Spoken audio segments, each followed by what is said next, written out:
छोटी सी लड़की, सरता विहार में रहने वाली सीधी सिंपल सी एक मैकेनिक की बेटी, छुई मुई सी लड़की, आंखों में ये सपना लिए कि मुझे कुछ बड़ा करना है, निकल पड़ते दिल्ली के सबसे बड़े मार्केट सदर बाजार में। जहां पर लोग ये सोचते हैं कि यार ये छोटी बच्ची है, ये क्या सामान लेगी, ये तो बस टाइम पास करने आई है। आज वही लड़की आपके सामने खड़ी है जिसके पास खुद की 5 से 7 फैक्ट्रीज हैं, जिनके पास अपने खुद के 15 से 20 मैन्युफैक्चरर्स हैं, जो आज 15,000 प्लस कस्टमर्स के टच में हैं, जिनके पास खुद का आज का ईयरली रेवेन्यू लाखों तक पहुंच चुका है, सिर्फ एक जीरो इन्वेस्टमेंट से। नमस्कार, मैं Shweta Vishwakarma, founder of the earth trader. मैं आपको बताना चाहूंगी कि बिजनेस को स्टार्ट करने के लिए पैसों की जरूरत नहीं होती। जिन जिन चीजों की जरूरत होती है आज वो मैं आपको बताऊंगी अपने इस वीडियो में। स्टार्टिंग होती है मेरे बचपन से। बेसिकली मैं बिहार से बिलोंग करती हूँ एंड दिल्ली में मैं बड़ी हुई हूँ। यहीं पे मैंने स्टडी वगैरह अपनी कंप्लीट करी है। मेरे जो फादर हैं वो एक मैकेनिक हैं एंड मैं घर की सबसे बड़ी बेटी हूँ। और जैसे कि आप लोग जानते हैं कि घर का सबसे बड़ा बच्चा होना डैट मीन्स है कि रिस्पॉन्सिबिलिटी का बाहर सर पे आ चुका है आपके। जब मैं कॉलेज टाइम पे थी ना, तो सबके फैमिली बैकग्राउंड काफ़ी है। किसी के पापा लॉयर थे, किसी के पापा कुछ कर रहे थे, किसी के बहुत बड़ी कंपनी में एमडी थे। तो जब मैं थी मुझसे पूछते हैं, श्वेता तुम्हारे पापा क्या करते हैं? तो मैं जस्ट बोलती थी कि मेरे पापा मैकेनिक है। तो वो लोग अच्छा मैकेनिक है, ठीक है। तो एक होता है ना सबके माइंड में कि यार छोटी सी जॉब से उन्हें ना ऐसा मुंह बना लिया। वैसे ऐसा कुछ होता नहीं है, कोई भी काम छोटा बड़ा नहीं है। सब काम को अगर आप अच्छे से करो ना, बहुत आगे जाते हैं हर एक काम। तो जब मैंने ये देखा ना, तो मैंने कहा नहीं यार, मुझे अपनी फैमिली को एक अच्छा लेवल देना है। अगर पूरी फैमिली में एक इंसान पढ़ा लिखा निकल गया ना, तो पूरी आगे की 7 पुश्तें आपके अच्छे से निकलती हैं पढ़ती हुई, उनका फ्यूचर बहुत अच्छा रहता है। तो मैंने कहा मैं ही क्यों नहीं, अगर जब मैंने जिम्मेदारी ली है, मैं आगे जिम्मेदारी लेना चाहूंगी। मैं ही चाहती हूँ कि मैं ही वो एक इंसान क्यों ना निकलूं। तो बात मुझे कुछ अंदर तक लेके गई। जब मैं जॉब करती थी तो उस टाइम पर क्या था कि सबसे जो मेरी पहली सैलरी थी वो थी 8,000 रुपए। उस टाइम पर तो 8,000 भी लगते थे यार, बहुत ज़्यादा मिल गया, अच्छे से चलेगा। फिर दूसरी जॉब पे गई, वहाँ मेरी 10K सैलरी हुई। फिर जब मैंने थर्ड जॉब करी तो वहाँ मुझे 13,000 सैलरी मिली। पर उसके बाद में ना एक सैटिस्फैक्शन नहीं था मन में, क्योंकि मुझे पता था कि मैं अपना बेस्ट कर रही हूँ, पर मुझे वो आउटपुट नहीं मिल रहा था वहाँ से। मेरे साथ क्या था कि हाँ मैंने काम करके दे दिया, हो गया, दैट्स ऑल। वो लोग ये नहीं देख रहे थे कि हाँ इंसान के अंदर और काबिलियत है, वो चाहे तो बहुत कुछ कर सकता है। और टाइम बहुत बड़ी चीज़ है। 8 घंटे अपने किसी और के लिए देना बहुत बड़ी बात होती है। तो ऐसे एक टाइम था, हमारे घर में थोड़ी सफाई हो रही थी, नानी आई हुई थी। तो उन्होंने क्या करा कि हम लोग बैठे हुए थे, एक पुरानी कॉपर की थाली निकली। तो मेरी नानी देख के बड़ी खुश हुई कि उन्होंने मुझे बताया, श्वेता पता है बचपन में ना हम लोग के यहाँ बहुत चलता था ये, हम लोग तो खाना भी इसी में खाते थे, अब तो तुम स्टील में खाते हो। उस टाइम पर जब नानी ने ये बात बताई तो अचानक से एक आइडिया दिमाग में स्ट्राइक हुआ कि यार श्वेता, कॉपर नानी पहले यूज करती थी, अब क्यों नहीं यूज कर रहे हम, हमें तो करना चाहिए ना जब वो अच्छी चीज है तो। फिर मैंने सोचा एक काम करते हैं, खुद का स्टार्ट करते हैं कि क्यों ना जब मैं अपने 8 घंटे किसी और को दे रही हूँ, वो मैं खुद के लिए यूज़ कर लूँ। उसमें मैं पढ़ भी लूँगी, क्योंकि मैं ही खुद को देखूँगी, मैं ही खुद की ओनर हूँ, मैं ही खुद की बॉस हूँ, मैं ही खुद अपने आप की एम्प्लॉय भी हूँ। तो मैं खुद ही सारी चीज़ें कर लूँगी, ये दिमाग में आया। फिर काफ़ी रिसर्च करी। जब मैं बाहर निकलती थी ना, तो लोग बोलते थे, क्योंकि स्टार्टिंग से क्या था, लड़की हो, पूरी फैमिली बता के रखते हैं यहाँ तक ही सीमित रहो, ज़्यादा नहीं जाना है। मेरे को तो मेरे घर से थोड़ा दूर जाने तक में भी रिस्ट्रिक्शन थी कि कैसे जाओगे, और वो चीज़ें मैंने अपने मन में बिठा ली कि मैं नहीं कर सकती, मैं नहीं जा सकती। तो जब रिसर्च की सोची, तो रिसर्च घर पे बैठ के तो हम नहीं कर सकते, मार्केट में तो निकलना पड़ेगा। फिर हम मार्केट में निकले। जब मैं सदर गई, चांदनी चौक गई, तो लोगों ने मुझे सीरियस नहीं लिया। उन्होंने सोचा यार छोटी बच्ची है, ये क्या प्रोडक्ट लेगी। उन्होंने मुझे कुछ भी फॉल्स रेट बता दिया और मैं उसी को लेके बैठने लगी, यार ये ऐसा रेट है, मैं कैसे करूँगी। तो मुझे बहुत बुरा लगा कि यार ये मुझे सीरियस क्यों नहीं लेना चाहते, मैं तो एक्चुअल में आई हूँ ना। क्योंकि उन्हें तो लगता था कि यार ये बच्ची ये कुछ नहीं करेगी, ये बस टाइम पास करने के लिए यहाँ पर आ रही है।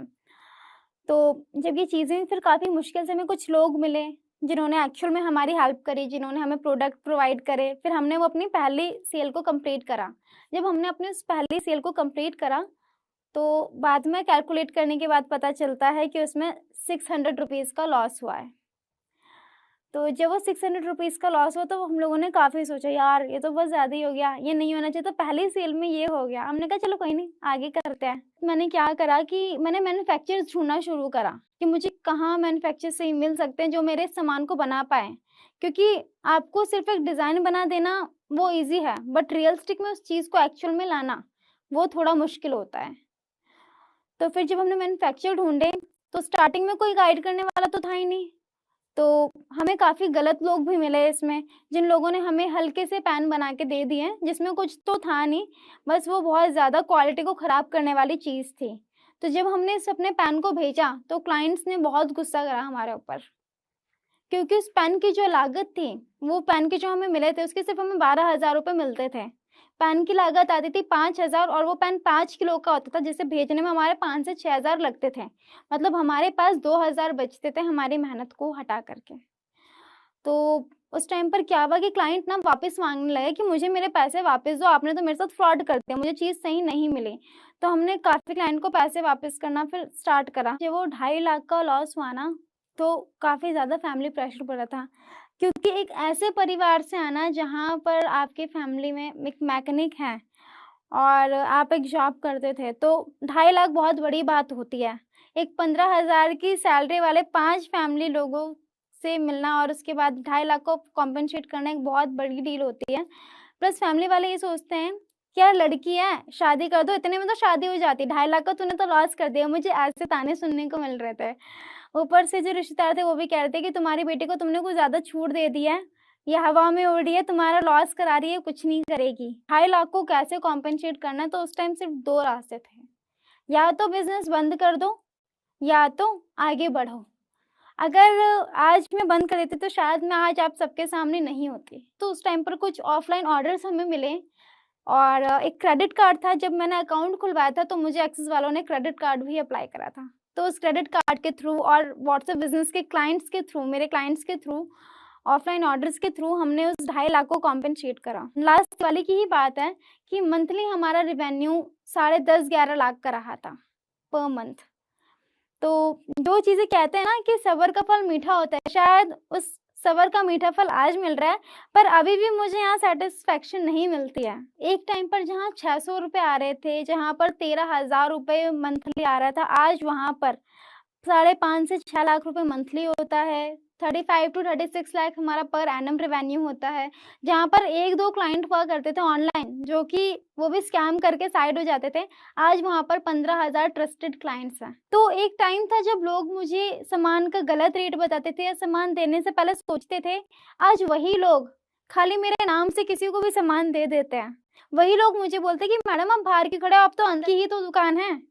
जो लोग मुझे सामान के रेट देने में हिचकिचाते थे, आज वही लोग मुझसे सामान लेते हैं बल्क में, ताकि वो अपनी शॉप पे कर सकें। जब आप काम करते हो ना खुद के लिए, आप बॉस भी खुद ही हो, खुद करोगे। तो उस सामान को लाना, उसको चेक करना कि सामान करती है। फिर उस सामान को हमें पैक करना होता था, फिर उसे अर्ली मॉर्निंग हमें लेके जाना होता था। इसके थ्रू हमने उस 2.5 लाख को कॉम्पेंसेट करा। लास्ट दिवाली की ही बात है कि मंथली हमारा रेवेन्यू साढ़े 10-11 लाख का रहा था पर मंथ। तो जो चीज़ें कहते हैं ना कि सब्र का फल मीठा होता है, शायद उस सब्र का मीठा फल आज मिल रहा है, पर अभी भी मुझे यहाँ सैटिस्फैक्शन नहीं मिलती है। एक टाइम पर जहाँ 600 रुपए आ रहे थे, जहाँ पर 13,000 रुपए मंथली आ रहा था, आज वहाँ पर 5.5 से 6 लाख रुपए मंथली होता है। 35 टू 36 लाख हमारा पर एनम रेवेन्यू होता है। जहाँ पर 1-2 क्लाइंट हुआ करते थे ऑनलाइन, जो कि वो भी स्कैम करके साइड हो जाते थे। आज वहाँ पर 15,000 ट्रस्टेड क्लाइंट्स हैं। तो एक टाइम था जब लोग मुझे सामान का गलत रेट बताते थे या सामान देने से पहले सोचते थे। आज वही लोग खाली मेरे नाम से किसी को भी सामान दे देते हैं। वही लोग मुझे बोलते हैं कि मैडम आप बाहर क्यों खड़े हो, आप तो अंदर आओ, आपकी ही तो दुकान है। जो लोग मुझे सामान के रेट देने में हिचकिचाते थे, आज वही लोग मुझसे सामान लेते हैं बल्क में, ताकि वो अपनी शॉप पे कर सकें। जब आप काम करते हो ना खुद के लिए, आप बॉस भी खुद ही हो, आप एम्प्लॉय भी खुद ही हो, आप पैकिंग भी खुद करोगे, आप डिस्पैच भी खुद करोगे।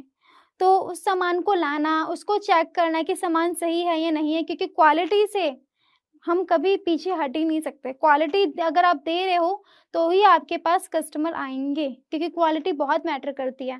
फिर उस सामान को हमें पैक करना होता था, फिर उसे अर्ली मॉर्निंग हमें लेके जाना होता था और घर पे आने के बाद 12 बजे ये नहीं कि आप शांति से बैठ सकते हो, क्योंकि आप पूरे दिन के बाद आ रहे हो, पूरे दिन की डाँट सुनना तो बाकी है कि पूरे दिन क्या कर रहे थे बाहर। तुम्हारी एज की लड़कियाँ तो शादी करके बैठ चुकी हैं, तुम यहाँ बिज़नेस में लगे पड़े हो, तुम कुछ नहीं कर पाओगे, तुम क्यों अपना टाइम वेस्ट कर रहे हो? तो ये कुछ फेसेस मुझे रोज़-रोज़ देखने पड़ते थे, पर यहाँ भी रुकना मैंने नहीं सोचा, नहीं रुकना है, हमें और आगे बढ़ते ही जाना है।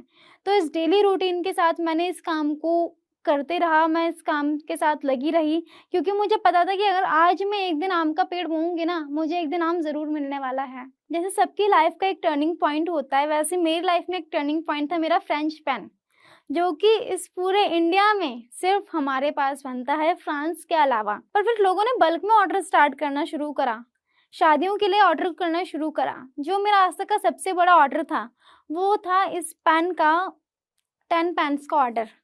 लगभग मेरा 1 लाख का एक क्लाइंट का ऑर्डर, जो कि हम लोगों ने फुलफ़िल करा और वो उस क्लाइंट को इतने पसंद आए, इतने ज़्यादा पसंद आए कि उसने हमें आगे भी उसके लिए ऑर्डर्स दिए काफ़ी सारे। तो इस बिज़नेस से आज तक जो मुझे सबसे बड़ी सीख मिली वो ये मिली कि सिर्फ़ थक के हार जाने से कुछ नहीं होगा और बिना पैशन के तो बिल्कुल कुछ नहीं होगा। लोग कहते हैं कि बिज़नेस को स्टार्ट करने के लिए आपको मोटा पैसा चाहिए, अच्छा खासा पैसा होगा तभी बिज़नेस होगा, जबकि ऐसा कुछ नहीं है। अगर आपके अंदर पैशन है, आप ये कर सकते हो, आप डेफ़िनेटली कर सकते हो।